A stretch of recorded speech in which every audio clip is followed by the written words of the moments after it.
তুষার sir, আমাদের এই পরীক্ষার মধ্যে অনেক কিছুই ঘটে, কিন্তু এই জীবনে না আমি খালি দুইটা মানুষকে খুবই অপছন্দ করি। এক, যে খুব অহংকার নিয়ে চলাফেরা করে, আর দুই, যে পরীক্ষার 1 ঘন্টার মাথায় বলে আমার থেকে লুজ শিট লাগবে। আমি আমার লাইফে লাস্ট লুজ শিট নিছি ক্লাস 9-এ অঙ্ক পরীক্ষার সময়। আমি আসলে অঙ্কে একটু কাঁচা।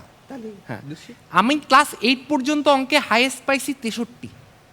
তো এই অঙ্ক পরীক্ষার সময় আমার অনেক প্রিপারেশন ভালো ছিল, প্রশ্নও কমন পড়ছে। আমি প্রশ্ন কমন পেয়ে সেই খুশি, মেইন খাতার মধ্যে সব অঙ্ক আমি করে ফেলছি, লুজ শিটের মধ্যে আমি জ্যামিতিগুলো করতেছিলাম।